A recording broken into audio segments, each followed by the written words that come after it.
Hi friends, কেমন আছেন সবাই? হানি ফ্রেন্ড চ্যানেলের একটি নতুন ব্লগে আপনাদেরকে স্বাগত। দেখুন, সকালবেলা প্রমিতাকে একটু দুধ গরম করে দিচ্ছি আর কয়েকটা বিস্কুট দিলাম ওকে খেতে। ওকে এখন দুধ বিস্কুটটা খেতে দিয়ে আমি যাব। আমার একটা বহুদিন ধরে এই আসনটা পড়ে আছে, জানেন তো। আসনটা না আমি ডিজাইনটা তুলে রেখে দিয়েছি, কিন্তু আর করাই হচ্ছে না। কিন্তু তার মাঝখানে কিছু কিছু গ্যাপ আছে, সেখানে কি করব বুঝতে পারছি না। তো এই আসনটা আমি যখন বাড়িতে আসি তখন এসে এতে একটু একটু করে আমি এই আসনটাকে সেলাই করি। আমার সময়টাও কাটে আর বেশ ভালোও লাগে, ওই জন্য এটাকে অল্প অল্প করেই করছি। তো এর আগেও আমি অনেকগুলো আসন করেছি, একদিন সময় পেয়ে আপনাদেরকে দেখাবো। তো এই আসনটাকে আমি একটা ছোট্ট দোলনার উপর একটি মেয়ে বসে আছে এরকম একটা কিছু বানিয়েছি, আর নিচেই দুটো সাইকেল বানাচ্ছি।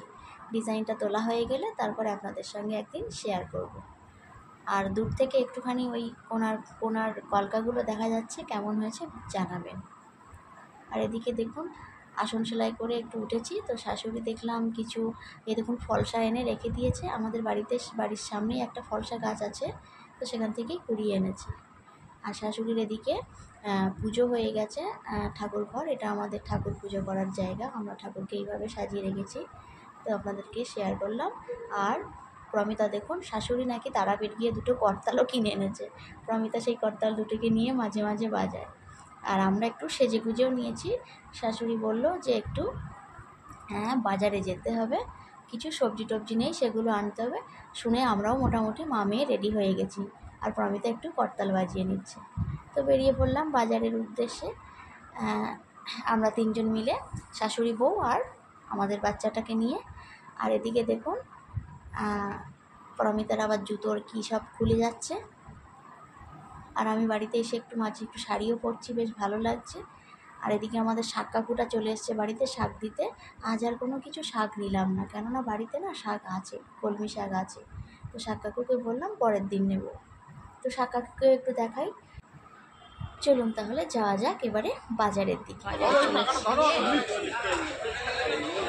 বাইরে শসা আছে, ও 50-60 বলবে। তবু কাঁকরোল কত করে তোমার? 520।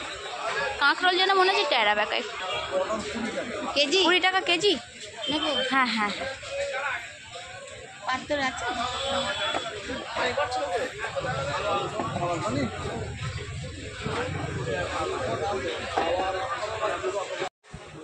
আর এর থেকে কাকুর কাছে একটু কুমড়ো আর ডাঁটাও নিয়ে নিয়েছিলাম। তারপরে আমরা চলে এলাম একটা ফ্যান্সি স্টোরে কিছু টিপের পাতা কিনতে। তো দেখুন ফ্রেন্ডস, দুপুরবেলা রান্না খাওয়া হয়ে গেছে, বোটেতে বসে আছি।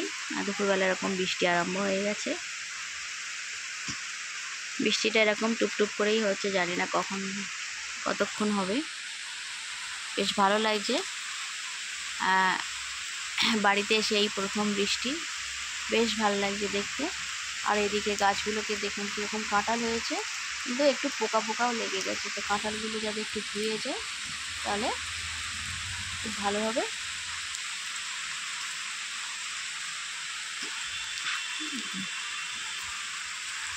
পরিষ্কার আকাশ, কিন্তু বৃষ্টিটার জন্য খুব সুন্দর লাগছে। ওয়েদারটাও বেশ ভালো, কিন্তু গরমটা কিন্তু কমছে না, সুন্দর গরমটা আছে। আর ওই দেখুন বাড়ির সামনে রাস্তাটা দিয়ে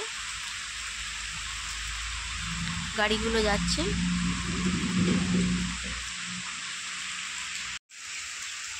আর আমি বাইরে বসে বসে বৃষ্টিটাকে উপভোগ করছি। দেখুন কি সুন্দর লাগছে, হালকা হালকা ছোট ছোট বৃষ্টির ছিটটা আমার মুখে এসে পড়ছে, তো বেশ ভালো লাগছে। দেখি কতক্ষণ বৃষ্টিটা হয়, ততক্ষণ হবে। মোটামুটি এখন কাজ নেই, আর বসে বসে বৃষ্টিটাকে একটু উপভোগ করব। আর আপনাদের সাথে ব্লগটি আমি এখানেই শেষ করব। চলে আসব নতুন কোনো দিন অন্য কোনো ব্লগ নিয়ে। আজকের মতো আসি, সবাই ভালো থাকবেন, সুস্থ থাকবেন। আর আমার ব্লগটিকে যদি ভালো লাগে একটা লাইক করে দেবেন। আজকের মতো আসি, টাটা।